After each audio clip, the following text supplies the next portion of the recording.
Já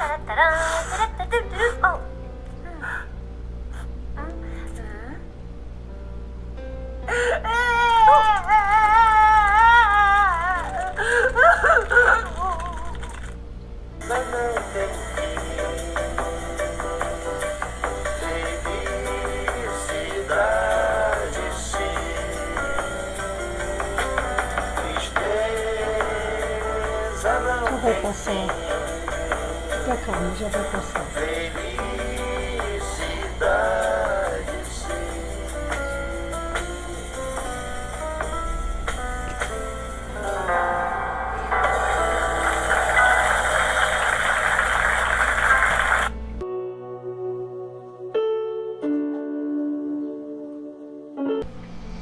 Oi, tudo bom? Bem-vindo de novo aqui ao nosso canal. Hoje a gente vai falar sobre coisas óbvias, sobre a tristeza. Bom, a tristeza é um sentimento que muitas vezes a gente fica querendo evitar, né? A palavra tristeza tem uma origem lá, acho que no latim, e ela significa justamente o oposto à alegria.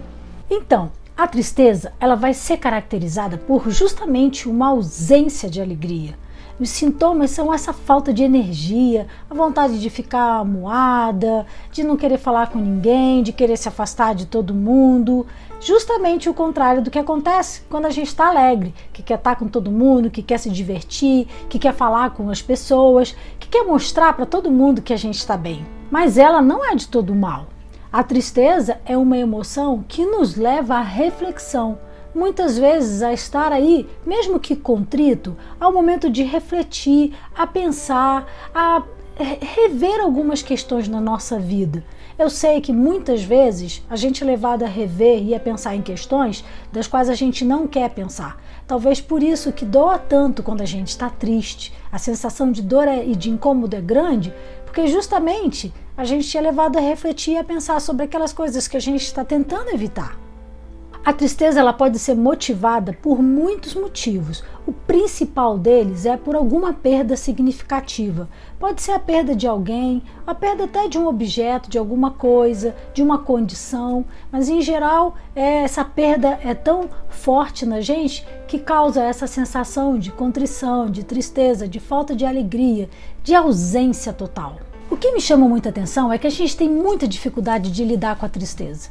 É incrível que quando a gente está por aí, alegre, por exemplo, ninguém diz pra gente quando a gente está alegre, sorridente, falante, ninguém diz, não fica assim não, para de ficar rindo, para de ficar gargalhando e tal,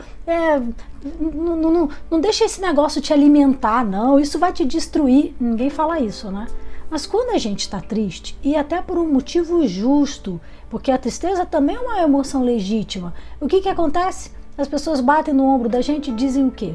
Não fica assim não, para de chorar, e já vai passar, não, isso daí, deixa isso para trás, vira essa página, deixa para lá.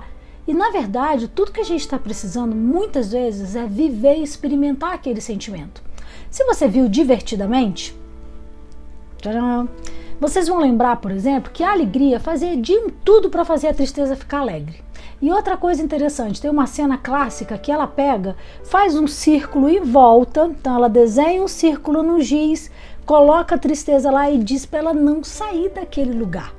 Quantos de nós, muitas vezes, queremos fazer isso? Deixar nossa tristeza em algum lugar assim bem escondidinha, para ela não perturbar a gente. Mas isso não funciona, porque a tristeza, como todos os sentimentos, ela não é boa, ela nem ruim. Ela é um sentimento que está indicando que alguma coisa está acontecendo com a gente. E se a gente fica triste no momento que tem que ficar triste, isso é pertinente, isso é coerente. Então, você não vai ver uma pessoa, ou até pode ver, mas vai ser muito estranho ver uma pessoa gargalhando num velório, quando teve uma perda significativa, ou quando se machucou, quando caiu, quando perdeu alguma coisa importante, quando acabou um relacionamento já de longo. Quando você vê uma coisa dessa, não há coerência.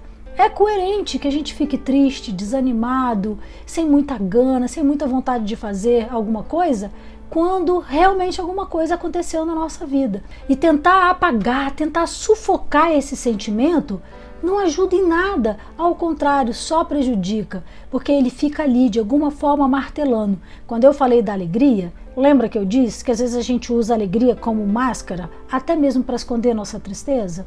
Porque muitas vezes as pessoas não sabem lidar com a tristeza da gente. É importante a gente respeitar as pessoas quando elas estão tristes e não ficar dizendo para ela não fica assim, quando alguma coisa realmente importante e triste aconteceu.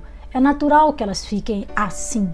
E chorar, às vezes, é muito necessário para a gente lavar a alma, não é assim que dizem? Eu quero compartilhar 2 casos com vocês, 2 coisas que me aconteceram nesse tempo como psicoterapeuta, que me marcaram bastante. Um foi bem no início, bem lá atrás, quando eu comecei, sobre uma palestra que eu fui dar num lugar, era em outro país, e eu fui dar uma palestra, estava falando justamente sobre perda significativa, e na hora, assim, do intervalo, que todo mundo se levantou, as pessoas falavam durante a palestra, perguntavam e tal, mas na hora que todo mundo levantou e foi tomar aquele coffee break, aquele cafezinho, uma senhora, uma pessoa, meia idade, né, estava lá sentadinha, ficou lá sentada assim com as mãos nas pernas, cabeça abaixada, numa postura assim, bem assim, sabe, contrita.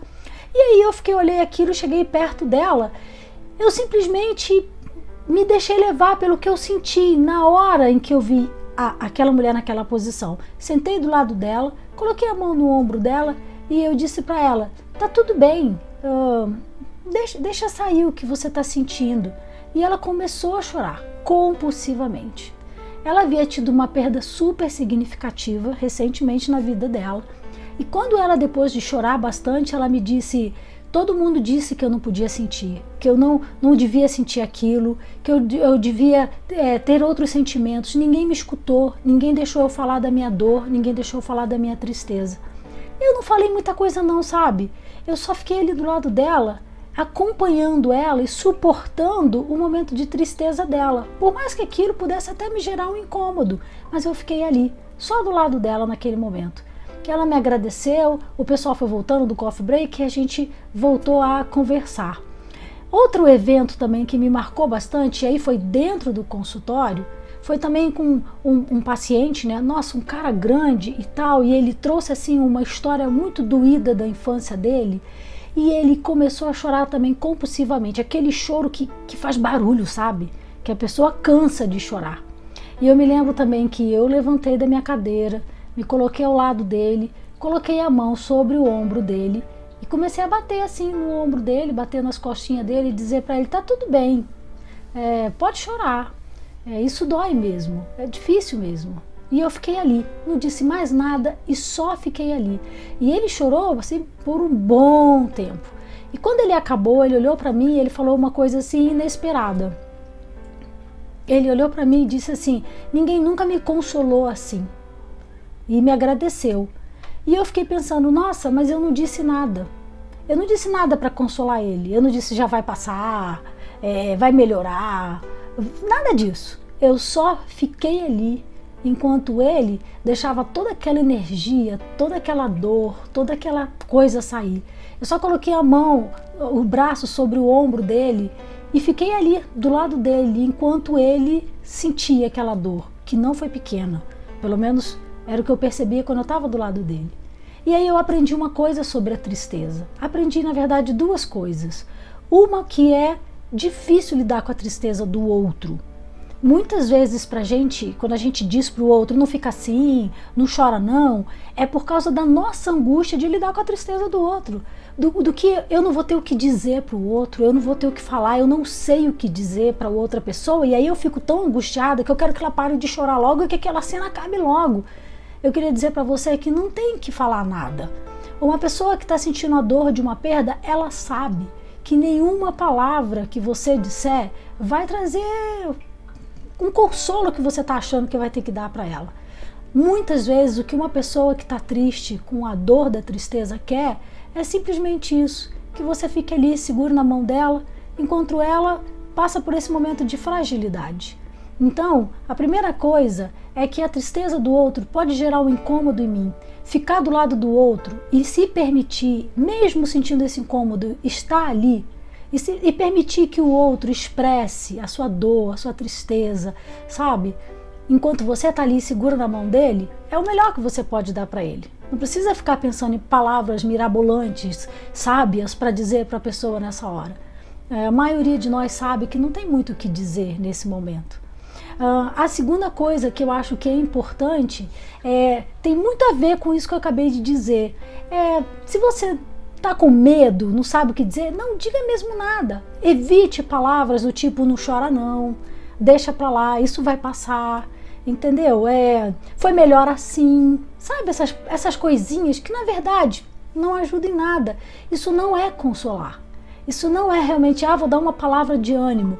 Lembra que muitas vezes o que as pessoas precisam é de um abraço de ânimo, é de um tapa nas costas de ânimo, não é uma palavra de ânimo no momento que ela está triste, ok? É de que segure na mão dela. Então essas coisas às vezes são muito mais fortes no momento que a gente está assim, do que uma palavra de ânimo, que muitas vezes pode nem ser assim tão de ânimo como a gente está pensando.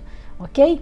Uma vez eu li um artigo que me chamou muita atenção, falando sobre a dificuldade que a gente tem de lidar com a dor do outro. E esse artigo ele trazia como exemplo o Ronaldo, fenômeno, quando ele machucou o joelho, há muito tempo atrás, né? Ele machucou no meio do jogo, em campo ali, todo mundo assistindo televisão, quem estava no estádio, quem estava vendo por TV, todo mundo olhava assim, sabe quando a pessoa se machuca, sei lá, e aí a gente fica meio assim, ai meu Deus, o joelho dele entortou, ou algo assim.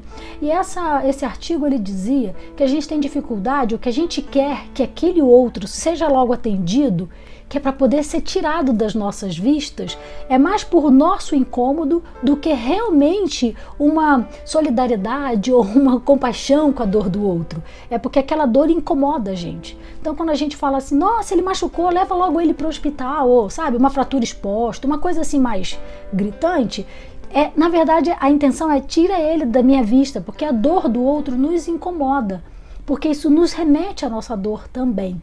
Então não se engane, é muito difícil de lidar com a tristeza e muito difícil de lidar com a tristeza do outro, olha só.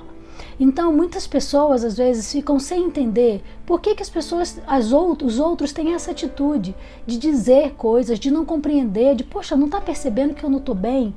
É porque o outro ele fica realmente incomodado. Então eu não sei se você é que está triste ou se você está querendo consolar alguém que está triste, mas aqui fica a dica que o consolo não necessariamente é em palavras. Se você está enfrentando uma tristeza, você pode sofrer com isso. Se é pertinente, você não está no lugar errado, você está no lugar certo.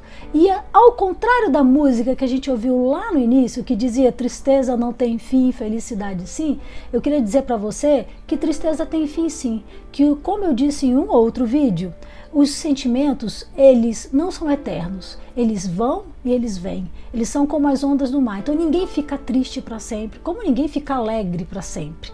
Tá certo? Então não há mal que dure para sempre. Eu não sei quanto tempo você está na sua tristeza, mas ela vai passar. Tenha paciência, porque tudo passa. Mas a questão é como você vai lidar, ou como você vai fazer, o que você anda fazendo agora nesse momento enquanto ela está na sua vida. Ok? Então, era isso que eu tinha para compartilhar com hoje. Eu tenho que aqui continuar consolando a minha amiga tristeza. Tá certo? E eu espero que você encontre consolo também no abraço, no carinho de alguém que seja próximo a você, que consiga suportar a sua dor. Tá ok? Fica bem, a gente se vê no próximo vídeo. Enquanto essa aqui já parou de chorar.